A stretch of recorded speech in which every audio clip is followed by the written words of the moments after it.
Ibu kandungku adalah maut. Assalamualaikum warahmatullahi wabarakatuh. Apa kabar bunda? Semoga Allah selalu memberikan kebahagiaan.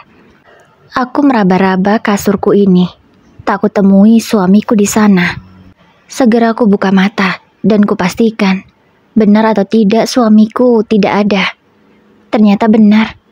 Kemana Mas Nando? Masa malam-malam begini dia keluyuran? Ini jam berapa sih? Aku segera mencari ponselku dan melihat jam, karena di kamar tidak ada jam dinding. Ini sudah jam 12 malam ternyata. Gumamku. Pergi kemana Mas Nando? Masa malam-malam gini dia keluar? Batinku lagi.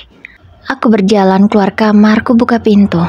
Aku menuju ke dapur, karena ku pikir mungkin suamiku haus dan mengambil air minum. Kalau di kamar mandi tadi tidak ada, sebab kamar mandi kami ada di dalam kamar.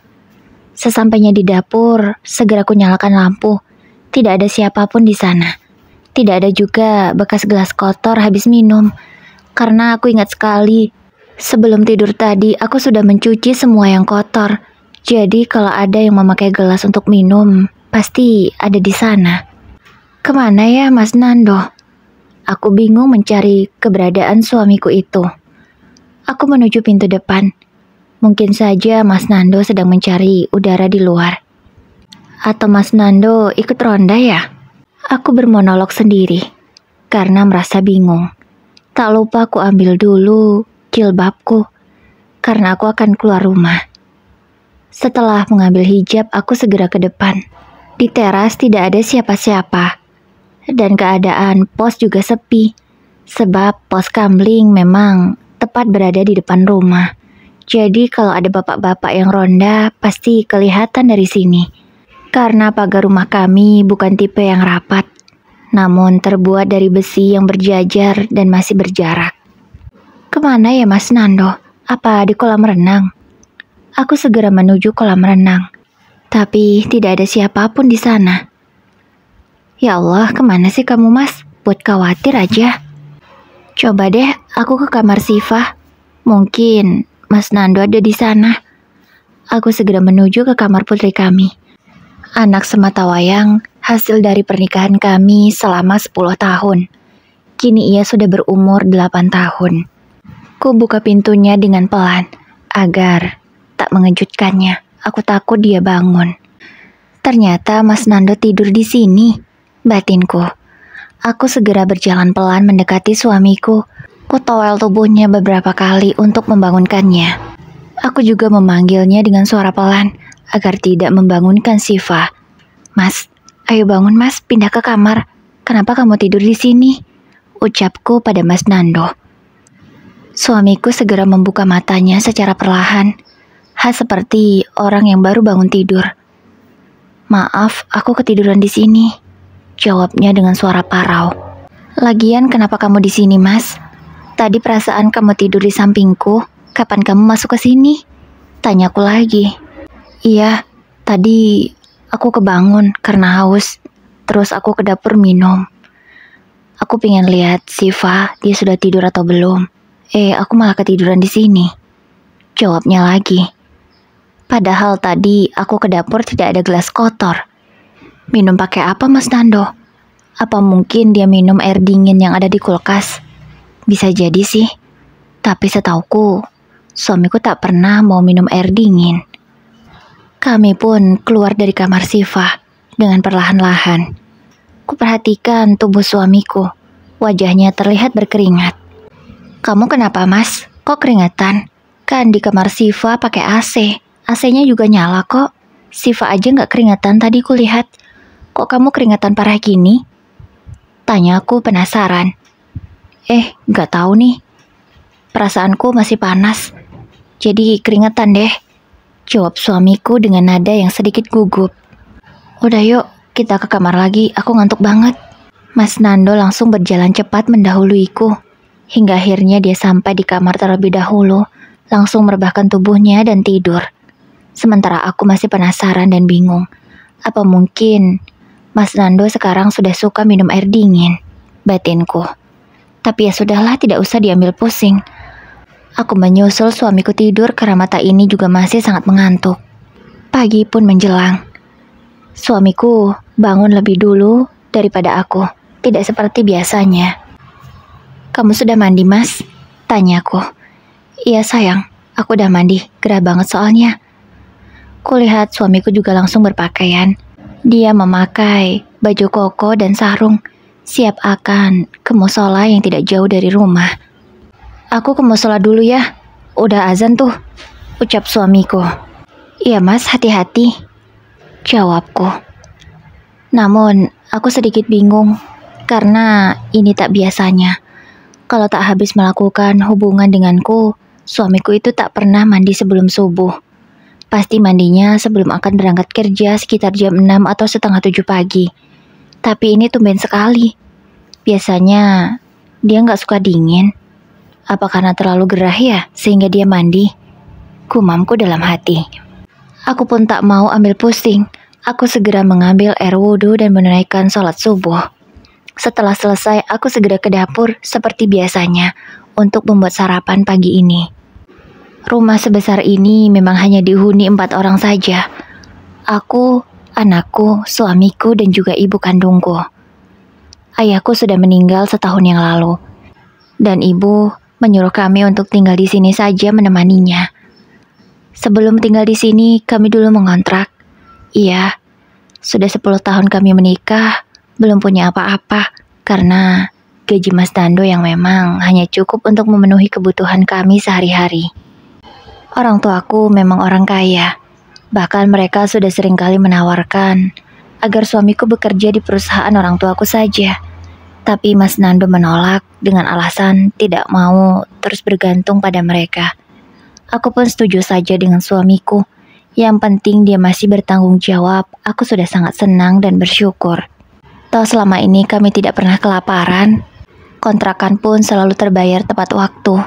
Itulah yang membuat aku merasa bahagia saja hidup dengan suamiku meskipun pas-pasan. Selama menikah dengan suamiku juga tidak pernah ada masalah. Kami bisa dibilang jarang sekali bertengkar. Malahan kalau ingat tidak pernah. Karena kami berdua tak pernah mempermasalahkan hal kecil. Dan ketika ada masalah besar, kami selalu mengecilkannya, sehingga masalah itu hilang dengan sendirinya.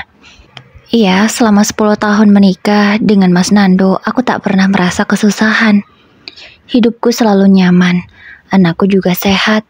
Alhamdulillah, aku sangat bersyukur akan hal itu. Suamiku juga rajin beribadah. Dia tidak pernah telat sholat 5 waktu, selalu sholat di masjid juga. Istri mana yang tidak bahagia memiliki suami seperti itu? "Mas, ayo kita sarapan dulu. Ini sayang sarapan kamu." Aku menyiapkan sarapan semua anggota keluarga, termasuk ibuku juga. "Kamu masak apa ini?" "Wah, enak nih kayaknya," ucap ibuku sembari melihat menu yang aku masak pagi ini. Aku membuat nasi goreng seafood, lengkap dengan topping-toppingnya yang berasal dari lautan. Alhamdulillah mereka semua makan dengan lahap. Aku sangat senang sekali ketika masakanku dimakan sampai habis seperti itu. "Masakan ibu emang paling enak," ucap Siva memuji masakanku. "Terima kasih sayang. Kalau kamu suka tambah lagi," ucapku. "Enggak, Siva udah kenyang, padahal masih pengen makan lagi, tapi perutnya udah gak muat," jawabnya sembari mengelus perutnya yang sudah terlihat buncit. "Ya sudah, besok ibu masakin lagi ya, biar kamu makannya banyak terus." Aku mengelus kepala putriku dengan lembut. Aku merasa senang sekali dengan keceriaannya. "Sabrina, ada yang mau aku omongin sama kamu," ucap Mas Nando. "Ada apa, Mas?" tanyaku sembari menyuap makanan ke mulutku. "Aku mau berhenti kerja," ucapnya. Hal itu membuatku terkejut. Karena kenapa tiba-tiba suamiku ingin berhenti bekerja? "Loh, kenapa Mas? Bukannya kamu sayang dengan pekerjaanmu itu?" tanyaku. "Iya, aku mau berhenti bekerja di pabrik yang lama, karena aku menerima tawaran ibu untuk bekerja di perusahaan ibu saja," jawab suamiku. "Loh Mas, bukannya kamu gak mau ya kerja di perusahaan ibu?" tanya aku lagi. Tapi sekarang, setelah aku pikir-pikir, kalau aku bekerja di pabrik itu, gajinya hanya cukup untuk kita makan saja, dan gak bisa menabung, kita gak bisa beli apa-apa. Kalau bekerja di perusahaan ibu kan gajinya lebih besar. Pasti kita bisa nabung kan? Dan bisa membeli apa yang kita harapkan. Ucap Mas Nando menjelaskan alasannya. Iya Sabrina, lebih baik suamimu kerja di perusahaan ibu aja. Biar kalian punya pendapatan yang lebih banyak. Sambung ibu. Ya kalau Mas Nando tidak keberatan, aku sih senang aja Bu. Yang penting Mas Nando nyaman kerjanya. Ucapku dengan tersenyum ke arah mereka. Ya sudah, hari ini hari terakhirku kerja. Sekaligus aku mau menyerahkan surat pengunduran diriku. Ucap suamiku lagi. Kok bisa secepat itu ya? Apa jangan-jangan suamiku sudah merencanakannya sejak lama tapi baru mengatakannya padaku? Bahkan surat resign saja sudah ia siapkan. Tapi kenapa baru ngomong? Tidak dari kemarin-kemarin. Aku merasa janggal dengan hal ini. Tapi kuabaikan saja daripada aku pusing. Lebih baik aku fokus. Toh suamiku juga sudah dapat kerjaan baru. Semoga setelah ini kehidupan kami semakin membaik. Tapi sebenarnya di kerjaan yang lama pun kami setahun ini sudah bisa menabung terus. Sebab kebutuhan makan sudah ditanggung semuanya oleh ibu. Aku dan Mas Nando tinggal memikirkan biaya sekolah Siva saja. Dan itu pun terkadang sudah dibayari oleh ibu duluan. Kami sebenarnya gak enak, tapi ibu selalu memaksa. Jadi kami tak bisa menolaknya lagi. Setelah selesai sarapan, semuanya sudah bersiap-siap. Ibu dan Mas Nando akan berangkat bekerja sekalian mengantarkan Siva ke sekolah. Sejak setahun lalu, setelah kami tinggal di sini, Mas Nando dan ibu selalu berangkat bekerja bersama. Kata ibu, biar hemat dan uangnya bisa ditabung. Aku pun setuju. Yang penting suamiku tidak merasa keberatan. Dan semuanya berjalan normal sesuai dengan harapan. Ya memang benar, sejak suamiku tidak lagi naik ojek online, uangnya lebih banyak ditabung. Nenek, aku boleh di depan gak? Gantian, nenek yang di belakang. Ucap Siva saat akan naik ke dalam mobil. Aku yang memang memperhatikan mereka menjadi sedikit bingung. Tak pernah-pernahnya putriku protes begini. Karena selama ini memang dia selalu duduk di belakang. Sementara di samping suamiku adalah ibuku. Dan Siva tidak pernah mau duduk di depan. Tapi kenapa kali ini dia malah mau duduk di depan? Tumben sekali. Sayang, kamu kan masih kecil, di belakang aja ya. Ucap ibuku lembut. Gak mau, aku mau di depan. Bantah Siva ngeyel. Melihat perdebatan itu, aku langsung menengahinya. Sayang, kamu nurut aja apa kata nenek. Gak boleh ngelawan gitu ya, gak sopan. Ucapku memberi pengertian pada Siva. Tapi Bu, aku cuma pengen duduk di depan deket ayah. Ucapnya lagi tetap ngeyel. Ya sudah, gak apa-apa.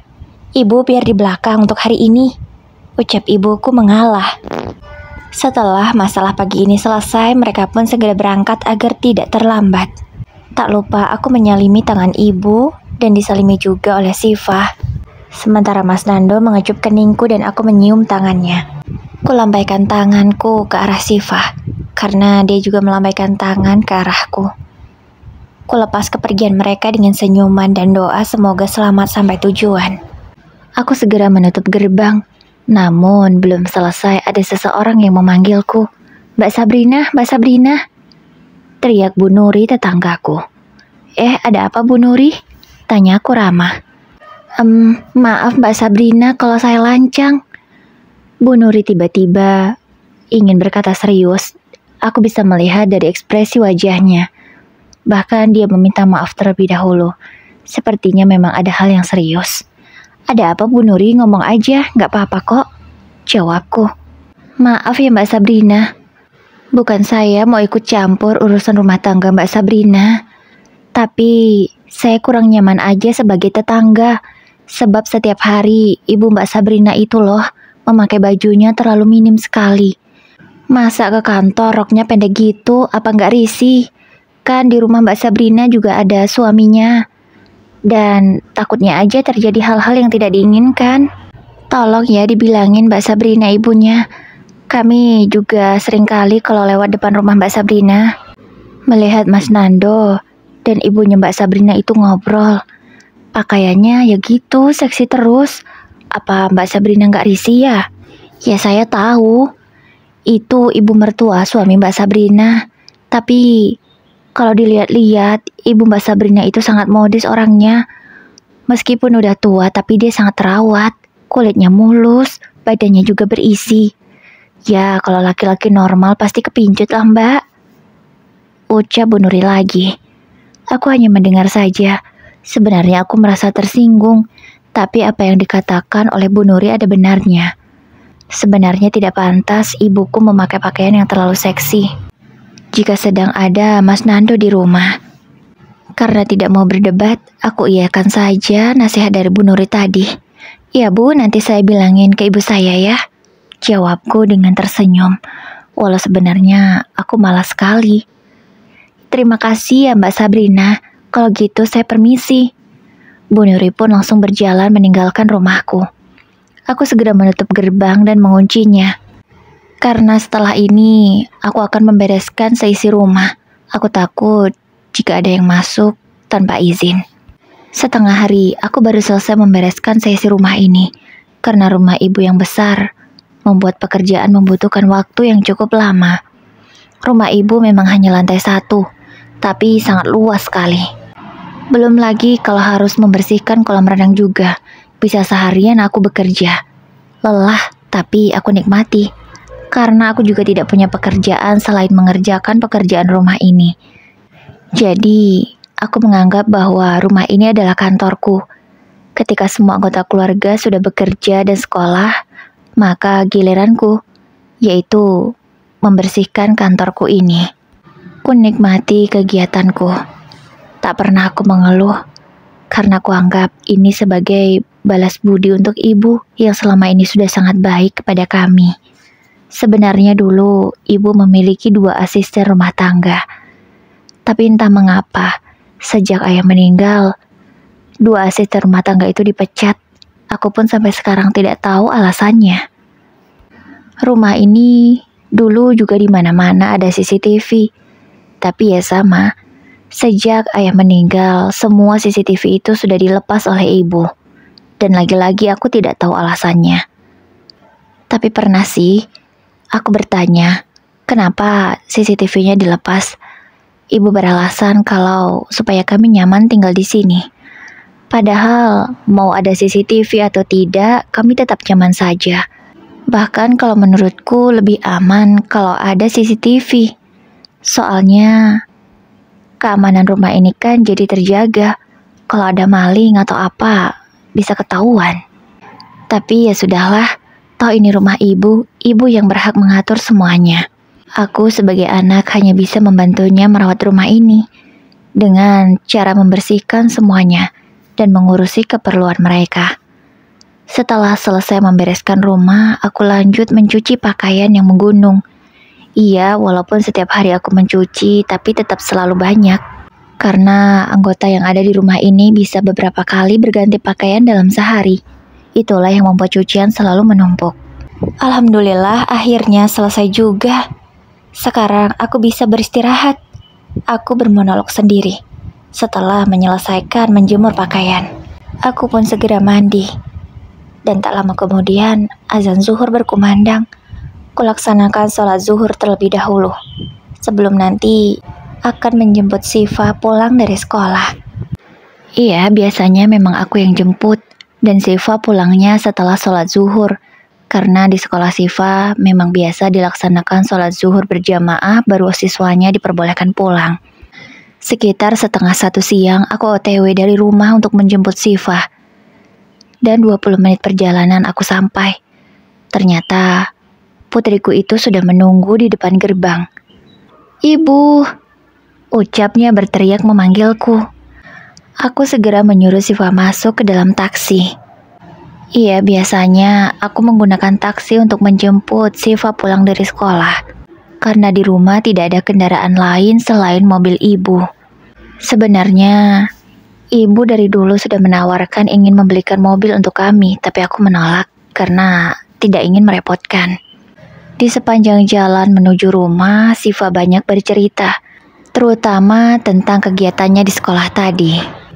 "Ibu, Siva nggak suka deh sama ayah dan nenek," ucapnya tiba-tiba. "Kenapa nggak suka? Emang mereka ngapain kamu?" tanyaku pada Siva. "Iya, kalau nenek sama ayah satu mobil dan duduk di depan, aku sering lihat mereka itu pegangan tangan. Kadang juga nenek sandarin kepalanya ke pundak ayah. Aku risih liatnya, nggak nyaman," ucap putriku itu.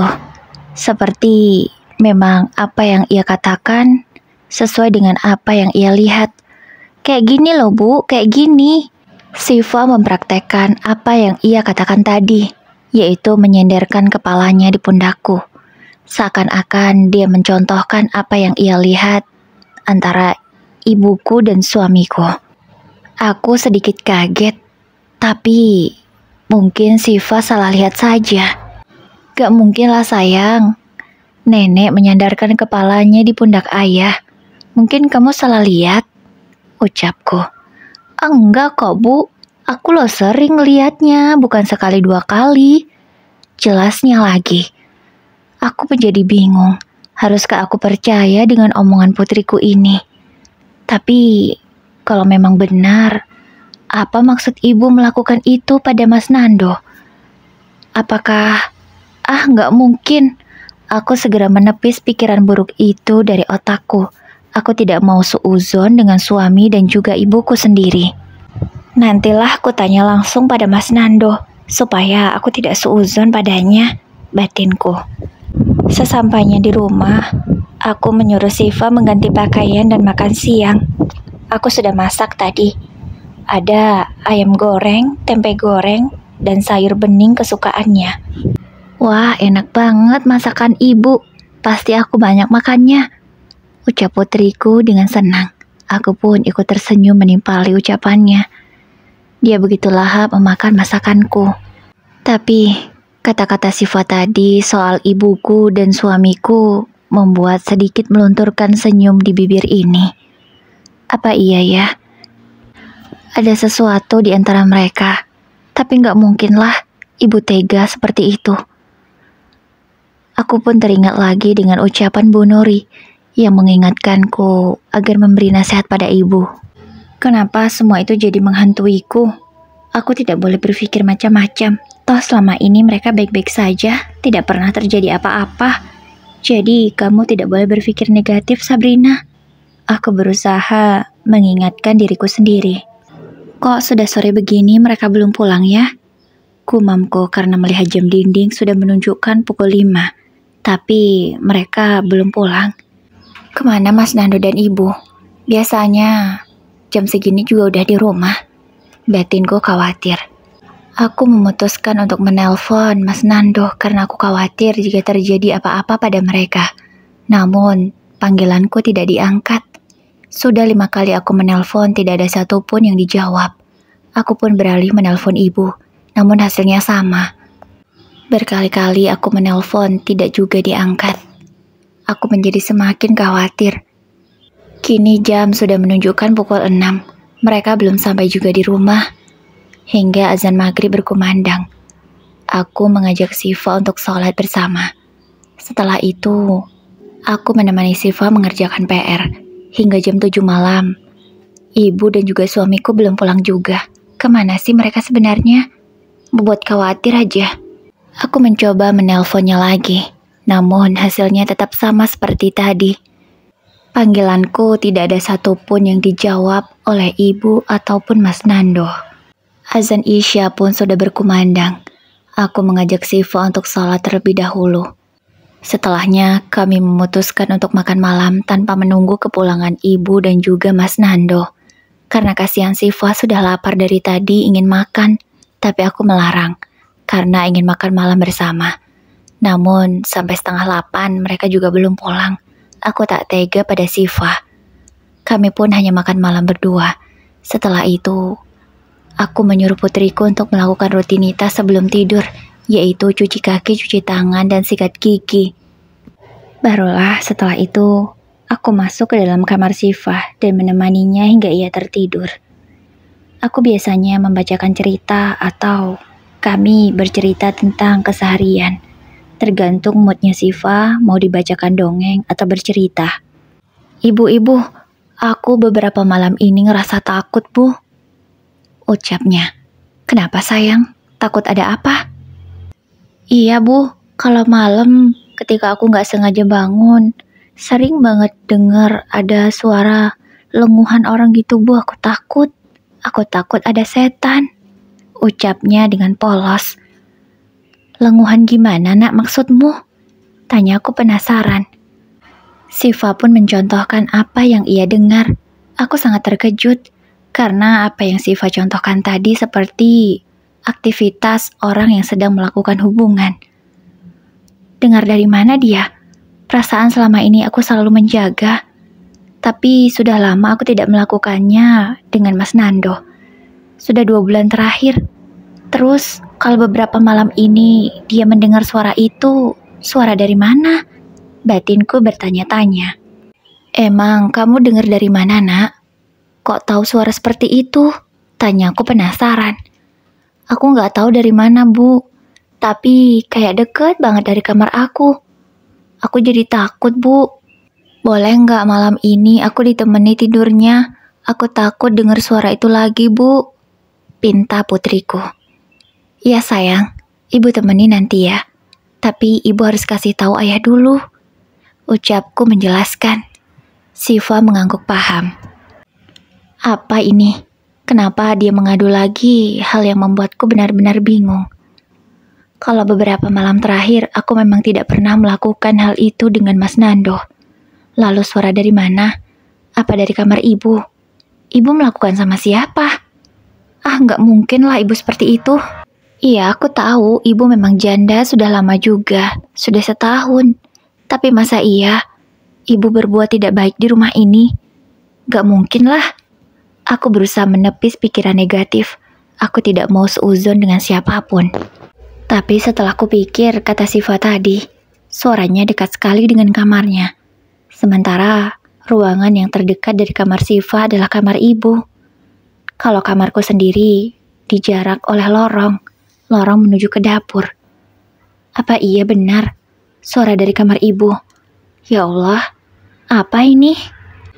Aku terus bertanya-tanya di dalam benakku. Tak lama kemudian Syifa sudah tertidur pulas. Dan terdengar juga suara klakson mobil. Itu pasti Mas Nando dan ibu pulang. Aku segera membuka gerbang. Karena memang selalu aku kunci. Sebab aku takut jika ada orang asing yang masuk. Mas, kok malam banget pulangnya? Tanyaku pada suamiku setelah masuk ke dalam kamar.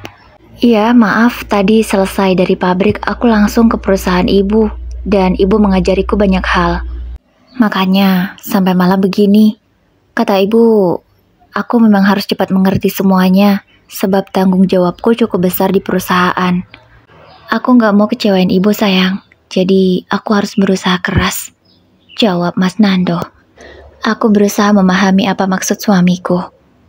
Wajar dia begitu karena pasti merasa hutang budi pada ibu. Iya Mas, aku ngerti, semoga semuanya lancar ya. Ucapku mendoakan. Ya sayang, amin. Terima kasih ya. Jawab Mas Nando. Iya Mas. Oh ya, kamu sudah makan belum Mas? Kalau belum, biar ku hangatkan makanannya sekarang. Ucapku. Gak usah, tadi aku udah makan kok sama ibu. Jawab Mas Nando. Oh ya udah Mas. Kalau gitu, kamu langsung mandi aja, terus istirahat. Ucapku. Iya, aku mandi dulu ya. Mas Nando pun segera masuk ke dalam kamar mandi. Aku membereskan pakaian Mas Nando yang baru ia buka. Kucium bau parfumnya. Kenapa di baju Mas Nando sangat menempel sekali bau parfum ibu? Apa sedekat itu mereka? Sampai parfum pun bisa menempel. Kalau tidak gelendotan, pasti bau parfum kan gak akan nempel di baju. Gak mungkin lah. Mungkin karena mereka seharian bersama, jadi parfum bisa nempel begini. Aku segera menepis pikiran buruk itu. Ingat Sabrina, gak boleh suuzon. Aku berusaha mengingatkan diriku lagi. Setelah Mas Nando selesai mandi, aku meminta izin padanya. Mas, malam ini aku temani Siva tidur ya. Katanya dia lagi ngerasa takut. Ucapku. Takut kenapa? Tanya Mas Nando. Aku nggak tahu mas, yang jelas dia minta temani. Ucapku. Aku tidak mau menjelaskan apa yang Siva dengar. Aku tidak ingin Mas Nando jadi kepikiran. Aku takut dia jadi seuzon juga ke ibu. Ya udah nggak apa-apa. Sana kamu temani dia. Ucap suamiku. Makasih ya mas. Aku tinggal dulu ya. Aku segera masuk ke kamar Siva dan menemaninya. Aku berbaring di samping putriku itu. Malam ini aku berusaha untuk tidak tertidur. Aku ingin tahu sebenarnya apa yang Siva dengar. Benarkah seperti itu atau mungkin suara yang lain? Mataku sudah terasa ngantuk. Jam di ponselku sudah menunjukkan pukul 11 malam. Aku harus terjaga, gak boleh tidur. Aku mengingatkan otakku lagi, supaya jangan tidur. Aku pun meminum air putih beberapa kali agar tidak mengantuk. Samar-samar terdengar suara langkah kaki dari luar. Dan tak lama kemudian, ada yang berusaha membuka pintu. Aku segera berpura-pura tidur. Mungkin itu Mas Nando atau ibu. Kupejamkan mata ini.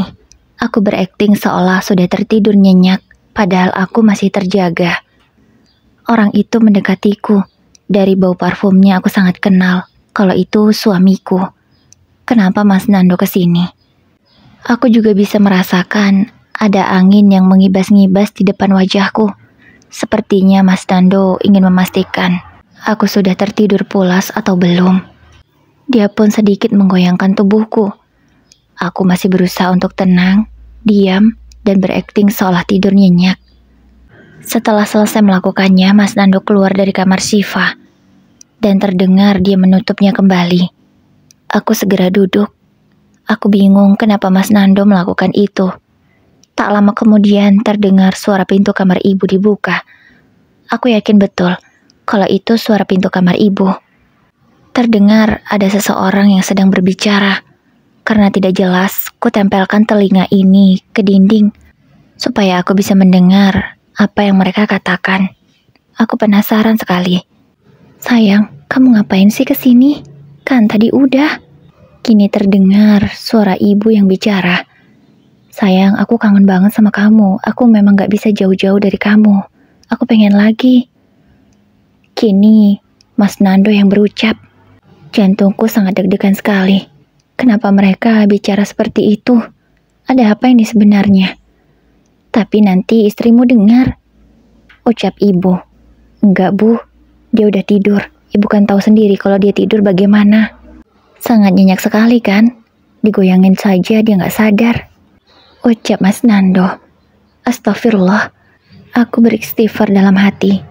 Aku tidak menyangka kalau Mas Nando datang ke kamar ini tadi memastikan aku sudah tidur pulas atau belum. Karena dia ingin masuk ke dalam kamar ibu. Udahlah, gak usah ngomongin dia. Ayo kita main lagi. Ucap suamiku. Aku tidak tahu apa yang ia maksud. Tapi di otakku sudah sedikit tercerna apa yang akan terjadi di antara mereka. Kakiku lemas. Aku tidak mampu berdiri lagi. Aku hanya bisa menangis tanpa suara agar mereka tak mendengarnya. Aku masih menempelkan telinga ini di dinding agar bisa mendengar apa yang terjadi. Racauan-racauan itu sudah mulai keluar dari dua insan yang sangat aku sayangi. Tapi ternyata di belakangku mereka melakukan pengkhianatan sekeji ini dan sehina ini. Jadi, suara racauan mereka yang selama ini Siva dengar setiap malam. Tega sekali kalian. Apa tidak pernah berpikir kalau di sebelah kamar ini ada anak kecil? Dasar gila. Aku mengumpati mereka di dalam hati. Dadaku benar-benar terasa sesak. Aku sungguh tidak menyangka. Sakit sekali hati ini. Tak bisa kubayangkan jika aku melihatnya di depan mataku. Apakah aku masih sanggup bernafas? Aku tidak tahu. Mendengar suaranya saja sudah membuatku hancur dan lemas. Aku merangkak menuju meja yang ada di samping ranjang Siva. Ku ambil ponselku yang ada di sana Dengan tangan yang gemetaran dan lemas, aku mencari kontak yang bisa aku hubungi untuk membantuku malam ini. Dari sekian banyak kontak yang aku simpan, hanya beberapa yang dekat dan tidak jauh dari rumahku. Ada kontak Pak RT, Bu Nuri, dan juga Bu Sylvia, teman ibu.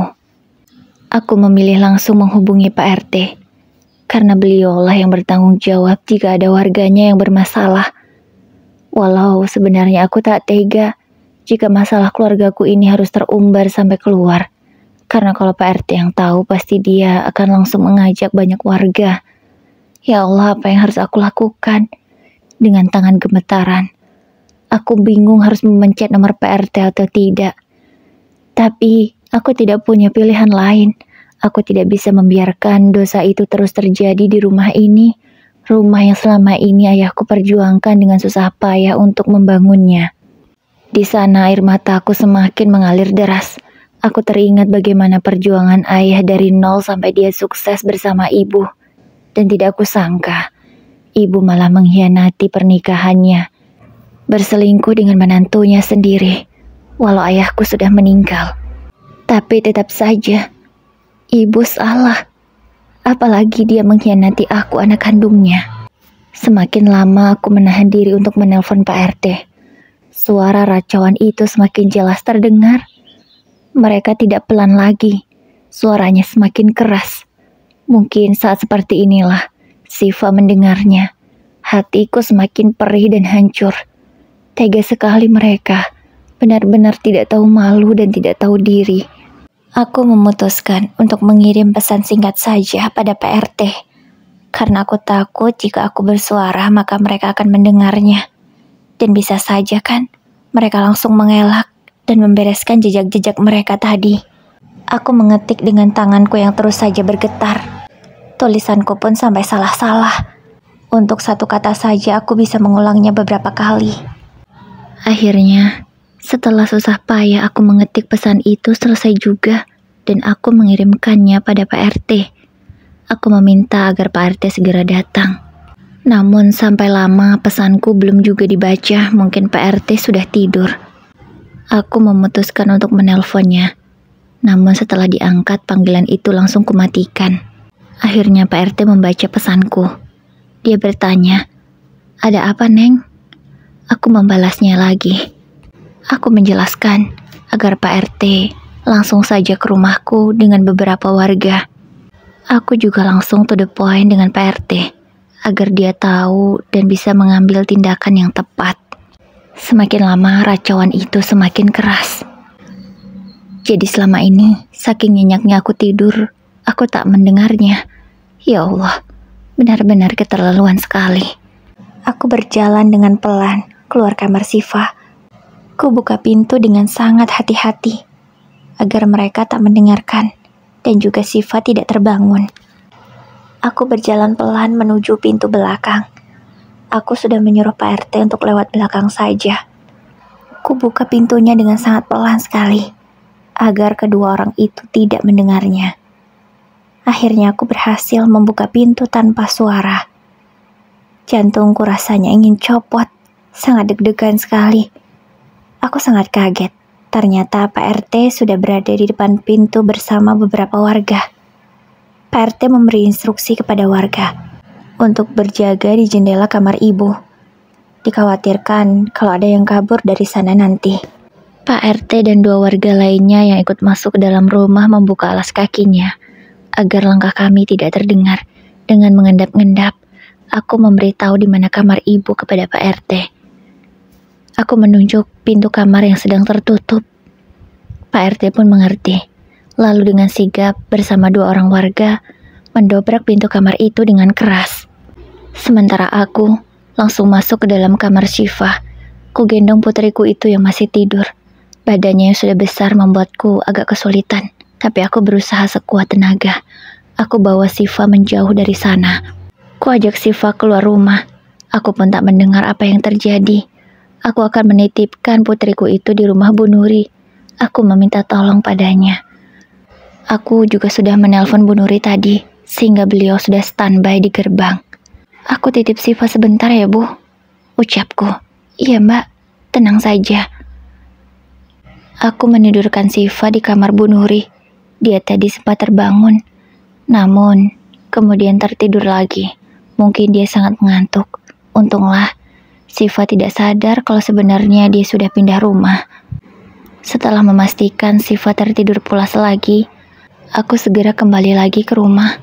Semuanya sudah kacau.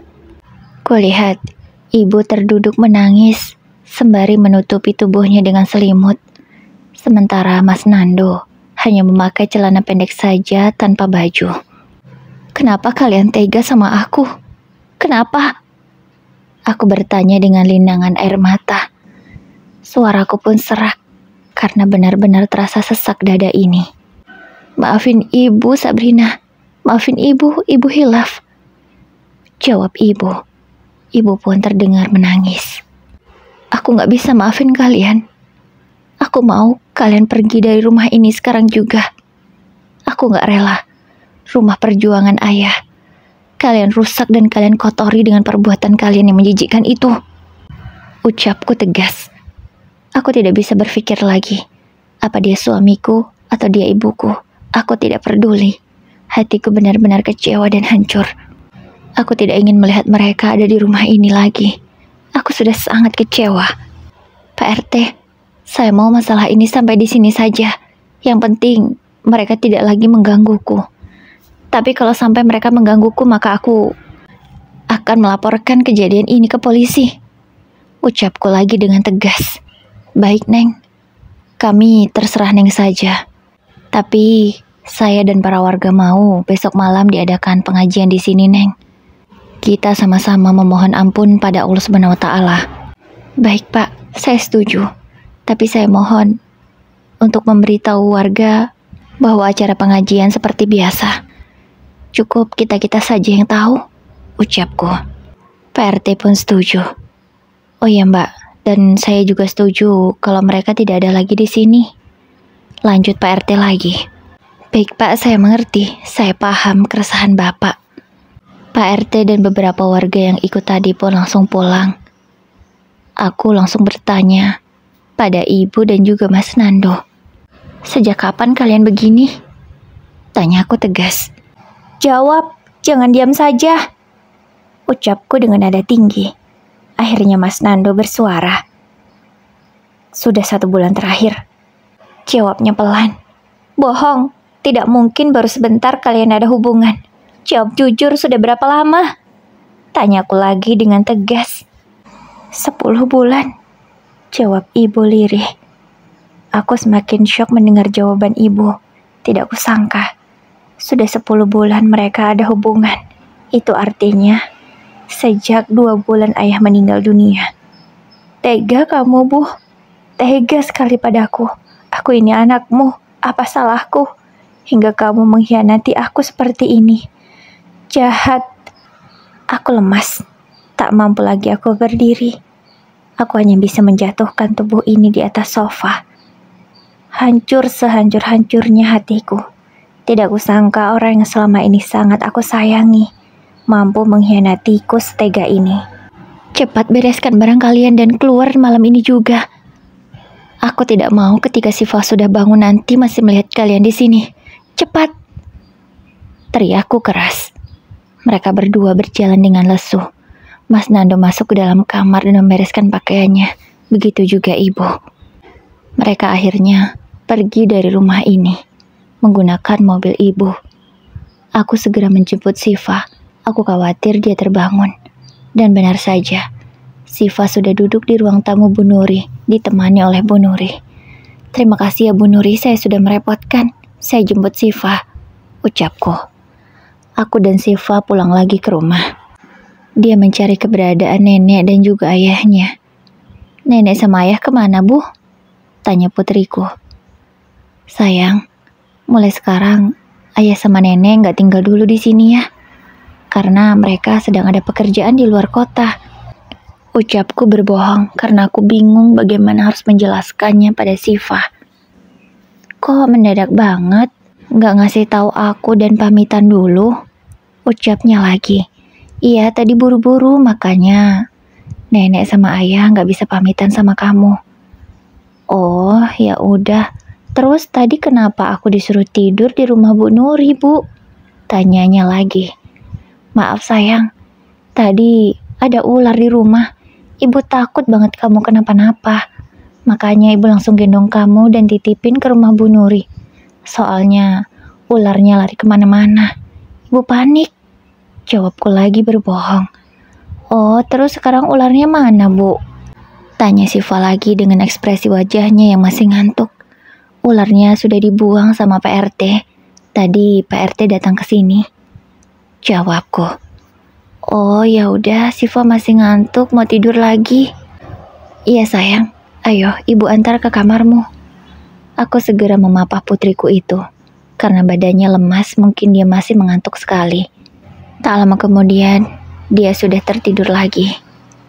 Keesokan paginya, aku mulai membereskan kekacauan yang terjadi tadi malam. Setelah aku mengantarkan Siva ke sekolah, aku membuang spray bekas mereka tadi malam. Aku langsung membakarnya. Termasuk juga baju ibu dan juga baju Mas Nando bekas tadi malam. Hatiku benar-benar sakit. Air mata pun menetes lagi untuk kesekian kalinya. Aku tidak tahu harus bagaimana. Tapi aku tidak bisa memaafkan mereka begitu saja. Perih sekali hati ini. Malamnya pengajian pun diselenggarakan. Aku menjamu tamu-tamu dengan kue yang sudah aku pesan. Setelah para warga pulang, aku menangis lagi, mengingat kejadian yang sangat membuatku hancur. Setelah keadaanku sedikit membaik, aku mengajukan gugatan perceraian ke pengadilan. Aku memang tidak punya bukti apa-apa, tapi aku punya banyak saksi. Merekalah yang aku jadikan sebagai alasanku untuk bercerai, agar pengadilan bisa segera mengabulkannya. Alhamdulillah permohonanku dikabulkan, dan proses perceraian itu akan segera berlangsung. Aku juga menolak adanya mediasi. Aku langsung ingin ketuk palu saja. Akhirnya setelah melalui proses yang panjang, aku sudah resmi berpisah dengan Mas Nando. Sudah beberapa bulan ini, kami tak pernah bertemu, begitu juga dengan ibu. Aku sempat beberapa kali ke kantor, karena tidak ada yang menghandle. Sebab pasti mereka malu untuk ke kantor lagi. Sebagai anak tunggal dari kedua orang tuaku, akulah yang berhak mewarisi semuanya. Aku mulai belajar mengurus perusahaan. Karena katanya ibu sudah menyerahkannya padaku melalui pengacara ayah. Aku sebenarnya ingin memaafkan ibu, tapi rasa kecewaku masih terlalu dalam. Aku masih butuh waktu lagi, dan tidak tahu sampai berapa lama. 1 tahun sudah sejak kejadian itu. Kini, aku masih fokus mengurus perusahaan dan juga Siva. Siva sering sekali bertanya soal ayah dan juga neneknya yang tidak pulang-pulang. Aku masih mengatakan hal yang sama. Hingga akhirnya, dia berkata kalau tidak sengaja melihat ayahnya di depan sekolah. Ayah pengen ketemu aku, Bu. Tapi aku gak mau. Aku ngerasa gak nyaman aja karena udah lama gak ketemu ayah. Jelasnya waktu itu, aku merasa bersalah sebagai ibu. Karena aku tidak mempertemukannya dengan Mas Nando. Kabar terakhir yang aku dengar, mereka tinggal di sebuah rumah kecil. Katanya rumah itu hasil dari menjual mobil ibu. Sebenarnya rasa tak tegaku sudah muncul sejak lama. Tapi kalau mengingat peristiwa itu, hatiku masih sangat sakit. Mungkin kalau ibu, aku bisa memaafkannya. Tapi tidak tahu kapan. Tapi kalau Mas Nando, aku benar-benar muak untuk bertemu dengannya. Tapi bagaimana dengan Siva? Dia butuh bertemu dengan ayahnya. Ya Allah, berilah hamba petunjuk dan jalan keluar. Akhirnya untuk ibu, diam-diam, aku selalu mengirimkan uang bulanan untuknya melalui orang kepercayaanku. Aku kasihan padanya, sebab katanya ibu suka berjualan gorengan keliling, dan aku tidak tega akan hal itu. Jadi ku berikan uang bulanan untuk ibu. Sementara Mas Nando dan Siva, aku perbolehkan bertemu, tapi tanpa adanya aku. Jadi ketika Mas Nando berkunjung ke rumah, aku memilih pergi. Aku tidak mau bertemu dengan dia. Hatiku masih terlalu sakit, dan aku tidak mau menambah luka di hati ini. 2 tahun sudah berlalu. Kehidupanku masih sama seperti itu. Aku masih rutin mengirimkan uang untuk ibu, tapi belum mau bertemu dengannya. Sempat berkali-kali ibu ingin menemuiku, tapi aku belum mau. Karena, ya, aku belum bisa melupakan semuanya. Hatiku masih terlalu sakit. Kata Syifa, ayahnya bekerja menjadi kuli bangunan. Karena di usianya yang tidak muda lagi sulit mencari pekerjaan. Hanya pekerjaan itu saja yang bisa dia dapatkan. Mas Nando ketika datang juga selalu memberikan hadiah untuk Syifa, walau sekedar jajan atau mainan. Aku bersyukur karena ayahnya itu peduli pada Syifa. Dan sampai sekarang pun Syifa belum tahu kenapa alasan kami bercerai. Tapi dia sudah tahu kalau aku dan ayahnya berpisah tidak bisa hidup serumah lagi. Karena sudah 2 tahun aku memimpin perusahaan dan juga menjadi seorang janda. Kini aku mulai membuka hati lagi untuk pria lain. Aku mulai jatuh cinta dengan seseorang. Pria itu adalah salah satu klienku. Teman lama juga sebenarnya. Dan kami mulai dekat.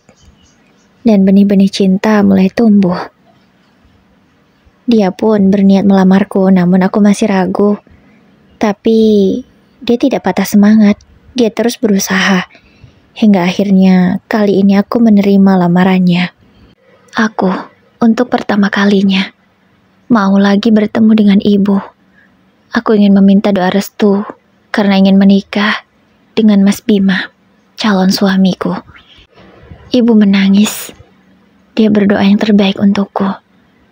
Bahkan, lebih banyak kata maaf yang ibu ucapkan daripada pembicaraan yang lain. Aku mau bertemu dengan ibu juga atas bujukan Mas Bima. Dia menasihatiku bahwa mau bagaimanapun ibu, dia tetap ibu, wanita yang sudah melahirkanku. Jadi aku harus berusaha memaafkannya. Tapi untuk tinggal bersama, aku tidak mau lagi. Lebih baik kami berjauhan seperti ini. Dan sesekali menanyakan kabar melalui ponsel. Untuk uang bulanan ibu juga masih rutin aku kirimkan. Aku juga berpesan pada ibu tidak usah bekerja lagi.